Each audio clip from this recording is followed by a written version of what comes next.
Hello, and welcome back to another Fridaysews.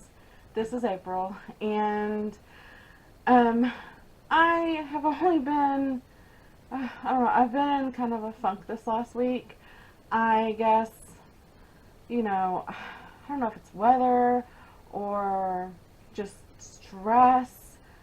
So many things going on that I just really haven't managed to do anything. I did manage to sew up the violet loungers from Sageville patterns, and I'll be inserting the pictures in here.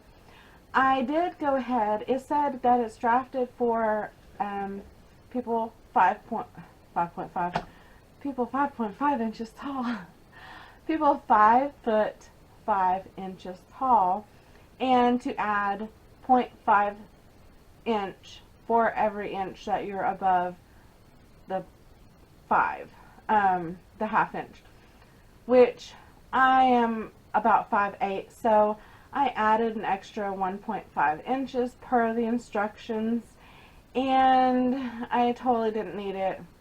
In the pictures, you really can't see because I do have it hiked right under my knee. That's where I like to wear my capri type loungers, and in order to get that to be the same height that I like, I think I'm going to have to take at least 5 inches off. So I plan on taking 5 inches off on that one just to see what it's going to look like. And I think the cuff looks a little long as well, so I'm going to go ahead and cut a little of that off and then redo it and see if I like that a lot better. Now, the material I picked, in my head it looked really good, and it was the first time I did pockets like that, which there's pictures of me with my hands in my pocket. I really liked that. That was really neat. The instructions were amazing, and I have not made pants like that in a while. It had 4 pieces of pattern for the leg. So there was a front leg and a back leg for each leg. And surprisingly, with the pattern on the checkered print, hi Castiel, I did end up getting some of the stripes on the sides of the pants matched up, which that was just really kind of a fluke, but hey, that's always nice when that happens. Hey, baby. And, the animals only come when you're on a video, right? Anyways, the only thing that I really don't like about it is the fact that, and I guess it's the material design on it, it kind of looks like golf pants, and I'm not a golfer, so I don't know what to think about that. But I mean, I definitely will wear them around the house, and I'm sure I'll probably wear them out and about because, why not? Stop. And that's all I sewed all week. So, the rest is life stuff I wanted to talk about. So if that's all you wanted to watch and see is what I made, then that's all I made. I did end up ordering, I saw that there is a April dress from Made for Mermaids, and it's a little more than I like to pay for a pattern, but there has not been an April dress. Like, I have looked and looked. I did see one the other day from Forget Me Not Patterns. That one looks a little bit more intimidating because it has like a swoop in the design, and I don't know. I think I'll have to see it on a few more people to decide if I do want that one. But the Made for Mermaid one, oh, I love it. It has like a little flounce sleeve and then a little flounce at the bottom of the skirt, and then it has the elastic channel on the waist. So I'm really excited about that, and I want to make that really soon. That might even be my birthday dress that I want to make. And I ordered the Juki 8700 that I have been wanting probably for about 2 years now. It was a really hard decision to decide to get it because I have been wanting it for such a long time. And as I told y'all before about my frustration with my brother PQ 1500 SL, I decided to go ahead and just sell it. It's a great machine. I just can't get it to free motion, and you know, I figured maybe someone else can enjoy it and it'll be a great machine for them. So I'm hoping someone will buy it soon. And me and Chris from Sew Notes have been talking because she has been debating on getting the 8700H from the Juki. Well, when I was looking up on videos, there's only one difference between those two machines. Literally, the feed dogs and the plate. And since I bought the 8700, I can buy the feed dogs and the plate on Amazon for $50 and just change them out, and then it makes it the H, and it can sew like 10 times heavier stuff. But I've seen a lot of people on forums saying how they can sew through quite a bit with the 8700 in general. So that's why I decided to get that one. The prices were the same, so it didn't matter. I did notice that it seemed harder to try to find the lighter weight plates for the 8700, and the heavy duty plates were easier to find. So that was another factor I took in, that, you know, it made it a little bit easier for me to decide on that one. And that's all I had ordered. Now, I do want to talk about memory and issues and stuff like that. After my last video, I don't know if it's something with me, like I get stressed and I totally forget things. I know I seem to do that a lot with my videos, and usually I just like, oh well, that's fine, whatever, it wasn't that important, nobody cares, you know. In my last video with my fabric shopping, I had forgot to mention that my niece had got dental surgery and that she needed prayers. Well, so in the comment section, I asked everybody for prayers, and I want to thank everybody. Okay, first of all, I do want to thank all my new subscribers, and I want to thank all my subscribers that I've had. But I do really want to thank everybody that has prayed for her. She got the same surgery as my daughter Bridget, where she got the 4 wisdom teeth pulled, but my niece also got 2 other teeth on the bottom that were coming in sideways. They had to pull those out. And while the dentist was pulling them out, and she did go to an oral surgeon, while he was pulling her teeth out on the bottom, her jaw dislocated. Not once, but twice.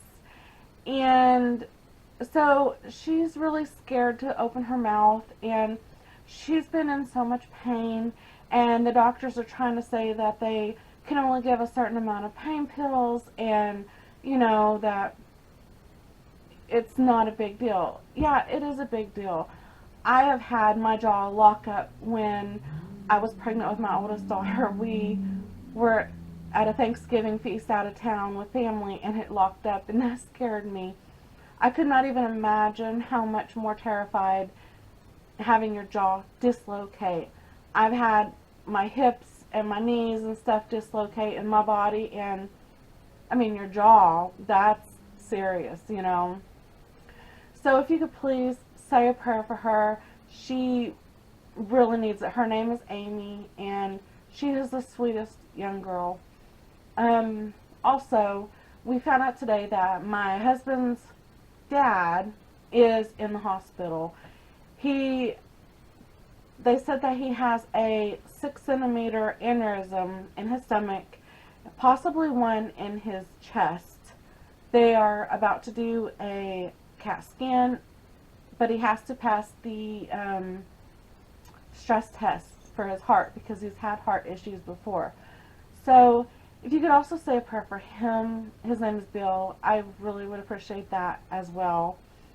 And then I'm going to go backtracking about the forgetting thing. My sisters understand. They know that I forget things. And it's usually big things that I forget. I had to write stuff down today because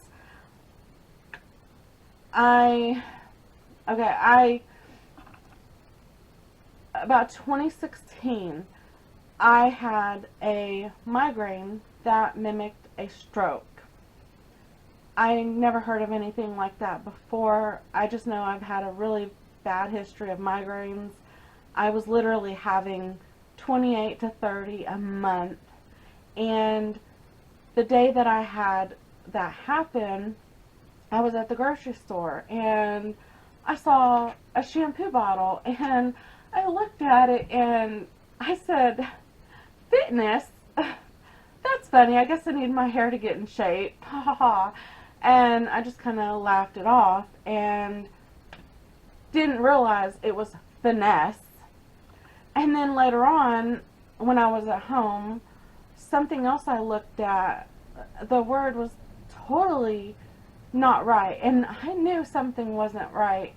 And I asked people on Facebook, I said, "Hey, I don't know if this means anything." Like, I look at the word and my brain's telling me it's another word, but it was something else.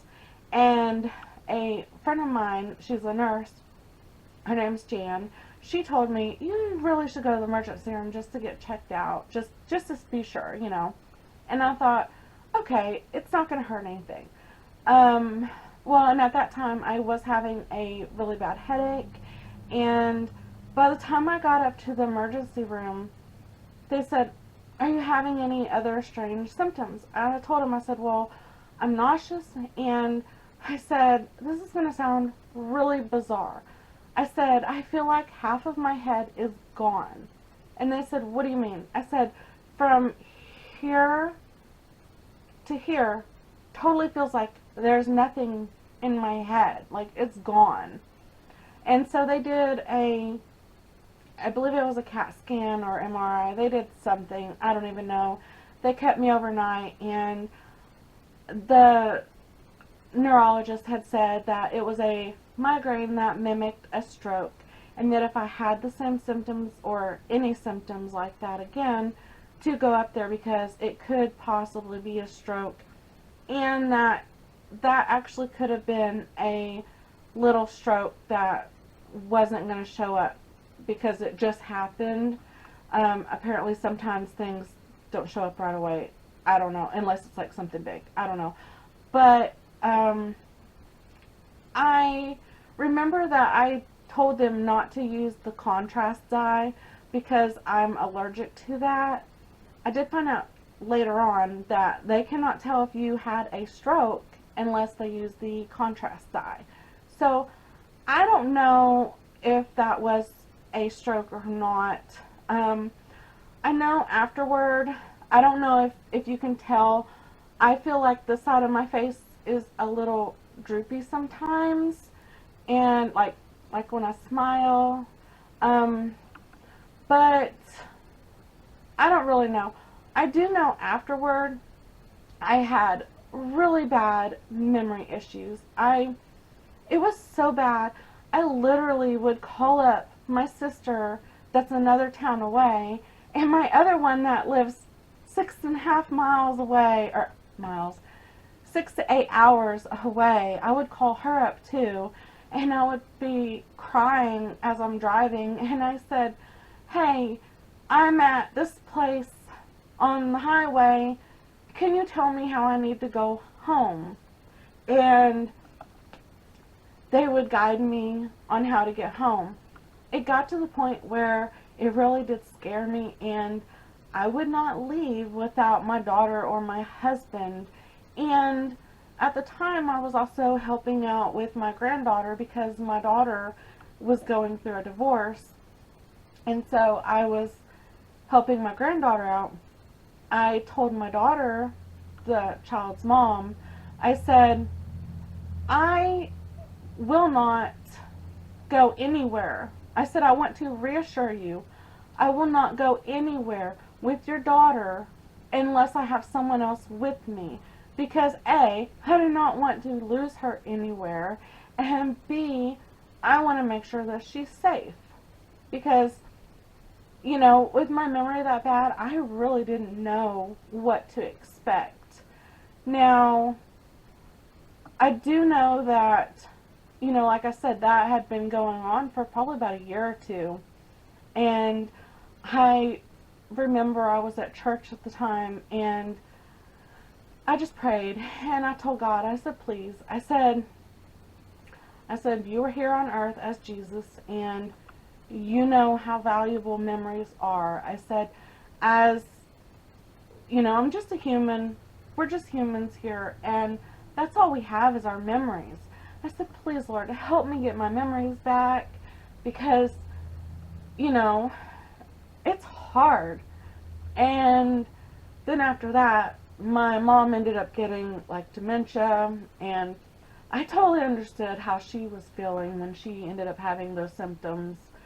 Although, I think it was a little bit less frustrating for her, where I knew something wasn't right. She didn't.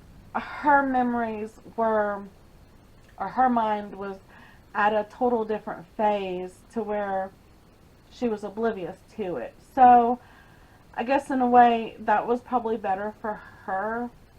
But, you know, I mean, that's what happens. Let me see if I need to say anything else.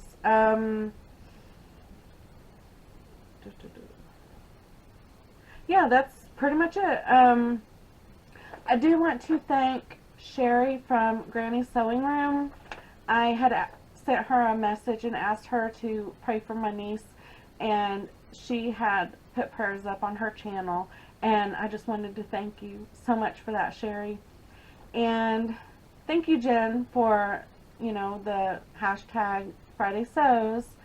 So, y'all please check out everybody else's in the description box.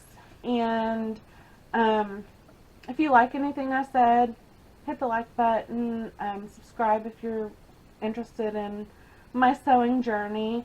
I do plan on getting more stuff to, like, learn how to fit my body. That's one reason I've been trying to buy more woven material.